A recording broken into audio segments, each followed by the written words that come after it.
अच्छी बातें कही आपने। और अब मैं आमंत्रित करती हूँ मंच पर डॉक्टर माया प्रसाद जी को। माया दी आए अपने वक्तव्य के साथ। आप बैठ कर बोलना चाहेंगे वही दीदी? नहीं, मैं उठाया तो मुझे इस शहर के एक दिवंगत साहित्यकार और रंगकर्मी याद आई, अशोक पागल जी। अशोक पागल जी से कभी किसी ने पूछा था कि आपने अपने नाम के पीछे ये पागल क्यों लगा रखा है, तो उन्होंने कहा था कि पागल शब्द का मेरे लिए एक दूसरा अर्थ है, वो है कि रस में पगा हुआ। और ये विलक्षण अर्थ आज तक मेरे मस्तिष्क में बसा हुआ है। कुछ वैसा ही लगा जब मैंने इनका ये काव्य संग्रह उठाया और इसका शीर्षक पढ़ा।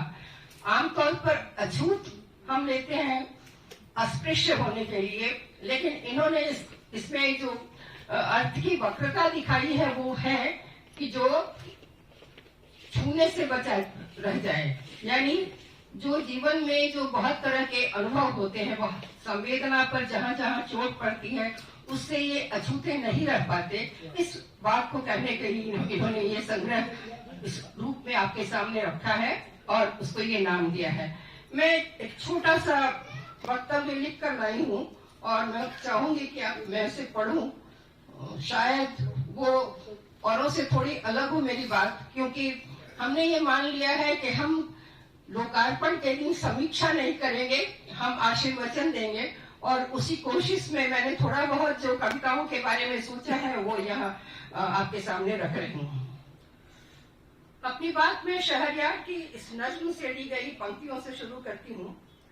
आपका काम है दीवार में रोशन करना, आपका काम है दीवार में रोशन करना, देखने के लिए ये खेल कि इंसानों को मौत के सारे ही असबाब मयसर है।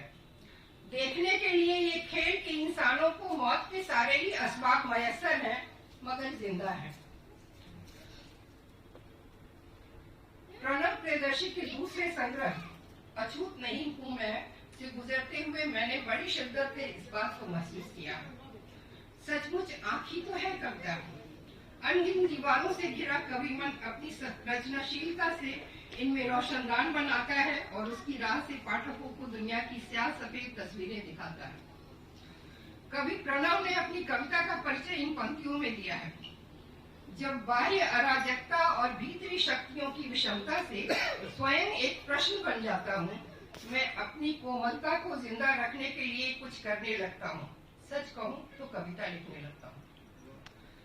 कवि की ताकत या कहें कि कवित्व का उत्स होती है सघन संवेदना जो बाहरी कराती है, लहूलुहान होती है और खुद को बचाए रखने की कोशिश में कविता बनकर कागज पर उतर आती है।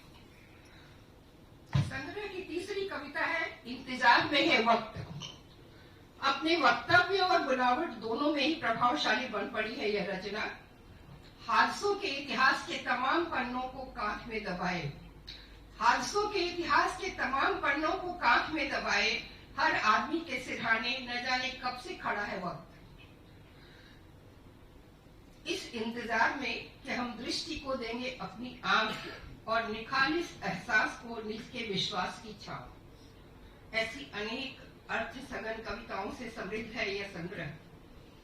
आजादी के बाद का हमारा इतिहास कवि की नजर में खूंखार पंजों वाले भेड़ियों का इतिहास है, जिनके वर्चस्व ने जनजीवन को अर्थहीन बना डाला है।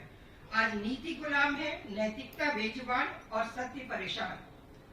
समकाल के इस भयानक रूप ने युवा पीढ़ी के भीतर का सुकून छीनकर उसे संशय के अंधेरे में ढकेल दिया है। सभ्यता के आरंभ से घर सुरक्षा का प्रतीक रहा है, मगर आज की व्यवस्था ने हमारे घरों को असुरक्षा की आग में फोड़ है और आज का आदमी इसकी गुंजलक में छटपटाता जिंदगी को जिंदगी की तरह नहीं अपराध की तरह काट रहा है। की रात जम रही है, त्योहार के रंग फीके पड़ रहे हैं। कवि की सूक्ष्म अंतर्दृष्टि राजनीति और बाजारवाद की साजिशों को समझती है, लेकिन वजिब है वह कि मनुष्यता के खिलाफ चल रही इनकी साजिशों के आगे घुटने नहीं टेकेगा। व्यवस्था के चक्रव्यूह को तोड़ने का संकल्प लेकर चल रही है यह कलम बकौल प्रणव।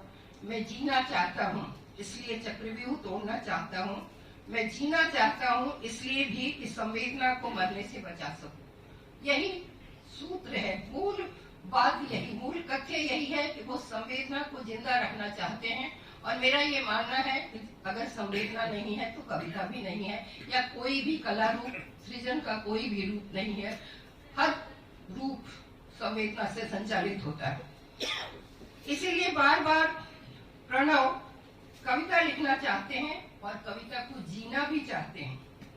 भाषा की सहजता, प्रतीकों और बिंबों की नव्यता ने संग्रह की कविताओं को पठनीय और प्रीतिकर बनाया है। जिंदगी से बेपनाह प्रेम करने वाले इस कवि को साधुवाद देते हुए निदा फाजली